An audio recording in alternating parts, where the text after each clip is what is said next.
Bem-vindos a mais um episódio do podcast da Ajuda à Informática. Hoje vamos analisar como a inteligência artificial geral pode moldar a personalidade da IA. Olá, é um enorme prazer estar aqui para esta nossa análise profunda de hoje. O prazer é todo meu. E, para situar quem nos ouve, imagine-se o seguinte cenário. Estamos a interagir com um assistente virtual avançado e, a dada altura, a máquina diz-nos que tem receio de ser desligada. Pois, com um discurso perfeitamente articulado, não é? Exatamente. O nosso cérebro logo grita que existe ali uma entidade a sentir algo. Mas, será que está? Ou estaremos apenas a cair num truque estatístico? É o grande dilema da nossa era.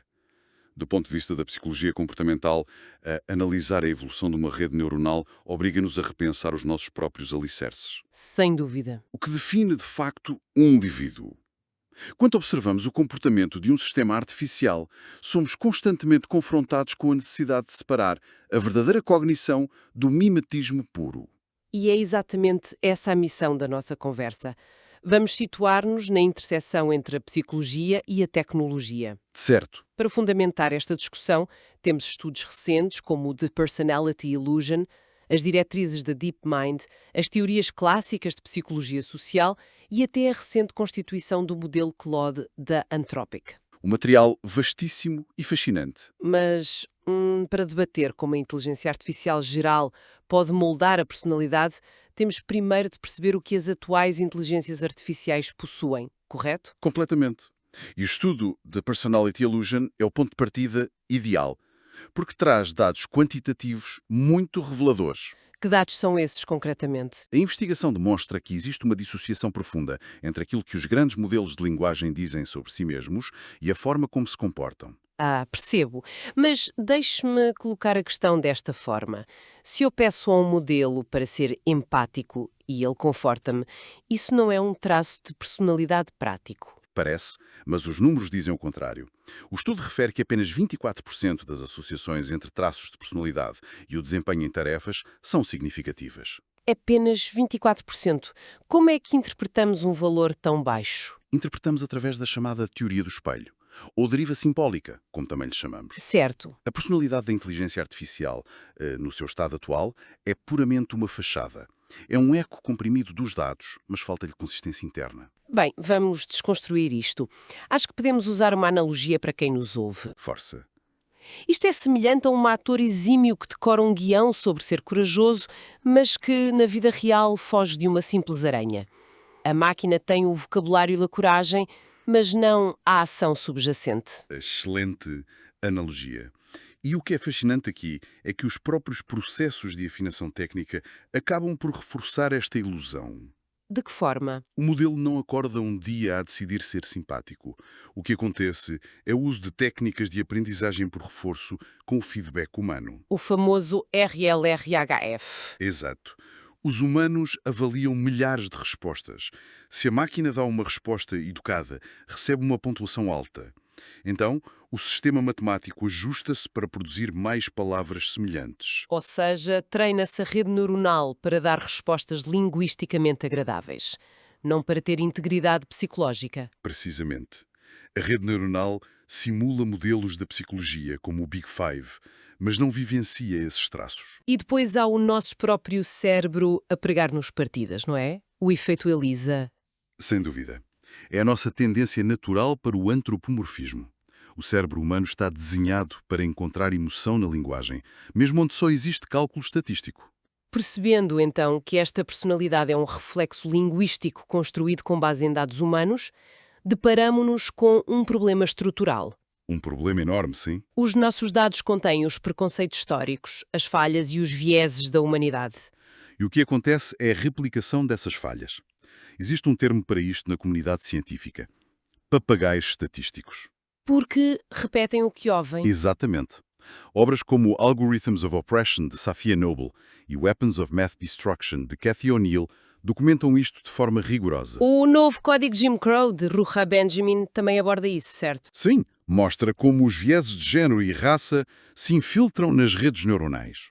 Se um sistema matemático não tem convicções morais, como pode ser tendencioso? Porque a matemática não opera num vácuo. Ela otimiza o passado.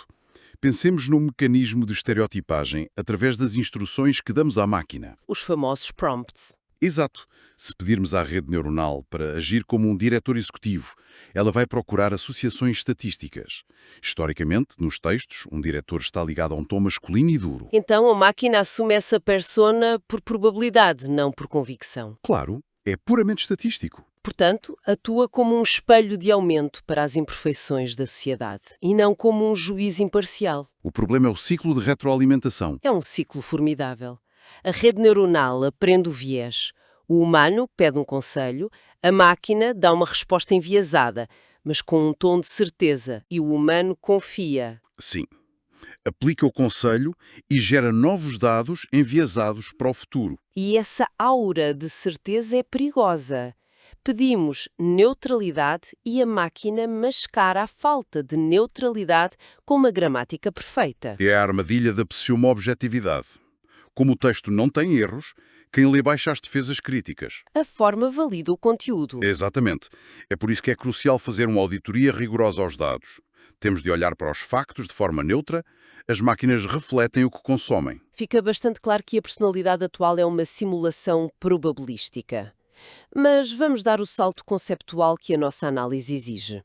Vamos a isso. O que falta para a máquina alcançar a inteligência artificial geral, a AGI, e ter uma personalidade genuína?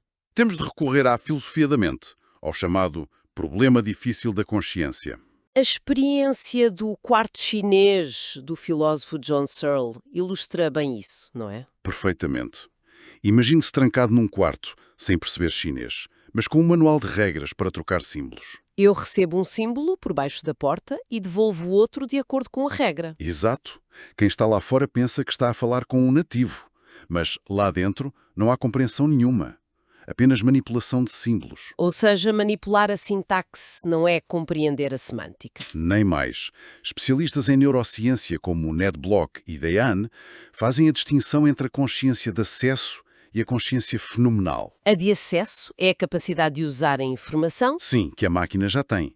Mas a fenomenal é a experiência subjetiva. Sentir o calor, a dor. É o que falta ao quarto chinês.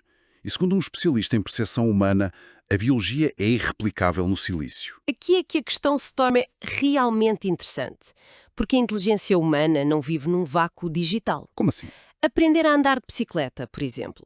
Pode ler-se toda a física do equilíbrio, mas para aprender verdadeiramente, o ser humano precisa de sentir a gravidade, precisa da queda, do esfolar do joelho. Fantástico. Essa analogia introduz o conceito da inteligência artificial incorporada. O corpo físico. Sim. A teoria da cognição incorporada diz que a mente, o corpo e o ambiente estão ligados, moldam-se mutuamente. Por isso vemos empresas de robótica colaborativa, como a Toyota e a KUKA, a colocar redes neuronais em corpos físicos nas fábricas. Porque a IA incorporada é vista por muitos como o elo perdido para a AGI. O processamento de texto é estático, o mundo físico é caótico. A nossa resiliência, o nosso medo, forjam-se nesse atrito com a realidade, certo? Exato. Sem um corpo para experienciar consequências físicas, a rede neuronal será sempre um quarto chinês. Mas, assumindo que damos um corpo à máquina, a própria arquitetura do cérebro digital tem de evoluir. As diretrizes da DeepMind sobre os níveis de AGI abordam isso? Sim, a DeepMind é muito pragmática. Foca-se nas capacidades e na performance, não na consciência abstrata. Para eles, a AGI baseia-se na generalidade. Na generalidade e na metacognição, ou seja, a capacidade de a máquina aprender a aprender. Contudo, modelos atuais, muito avançados, como o GPT-4, têm dificuldades em planeamento de longo prazo. Porquê? Devido à sua natureza autorregressiva. Foram desenhados para prever a próxima palavra, passo a passo. Falta-lhes um diálogo interno. Exatamente. O ser humano tem um bloco de notas mental para ponderar várias vias de ação antes de agir. A atual rede neuronal não tem esse espaço de deliberação. Podemos usar um paralelismo da psicologia clássica, o sistema 1 e o sistema 2. É uma excelente comparação. O sistema 1 é rápido, automático e intuitivo, como reconhecer um rosto.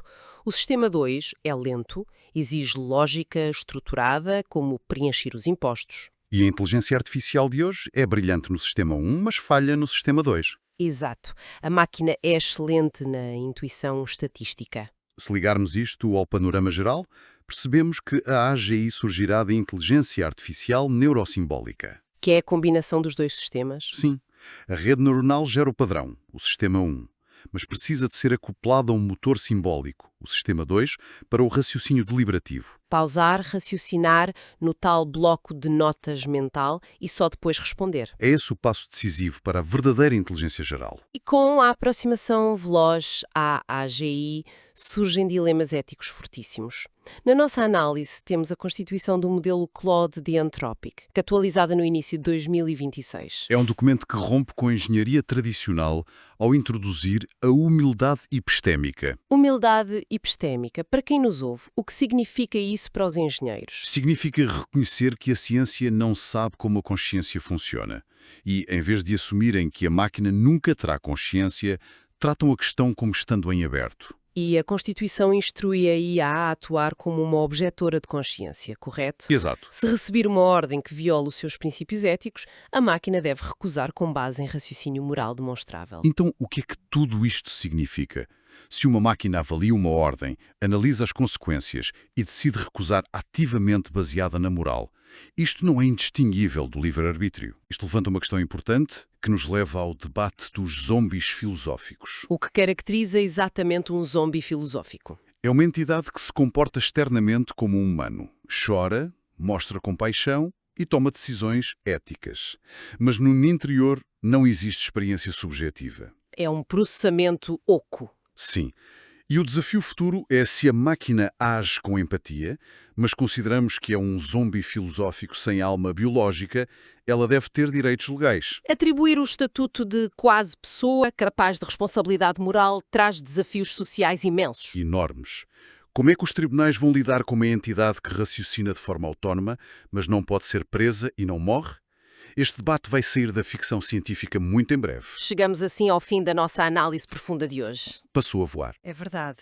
E, resumindo a nossa jornada, a conclusão é que a personalidade atual da IA é uma ilusão moldada por redes neuronais treinadas com os nossos vieses. O tal espelho. Exato, mas a evolução para a IA incorporada e para a arquitetura neurosimbólica promete turvar a linha entre simulação e realidade. Sem dúvida. E eu deixaria um pensamento final provocador para os nossos ouvintes. Por favor. Temos debatido muito o medo das máquinas adquirirem os nossos piores traços.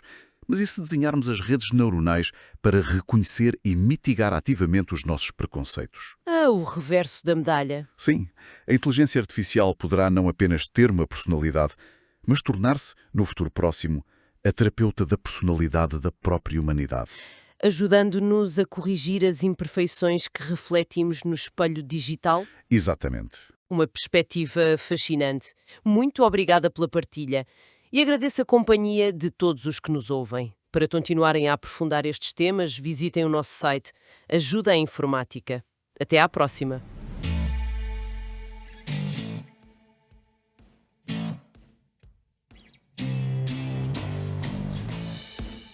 Ficha técnica. Este episódio foi preparado com o apoio da aplicação Google Notebook LM. Revisão áudio. Movavi Video Editor. Música. A música utilizada é um excerto royalty-free disponível sob licença aberta.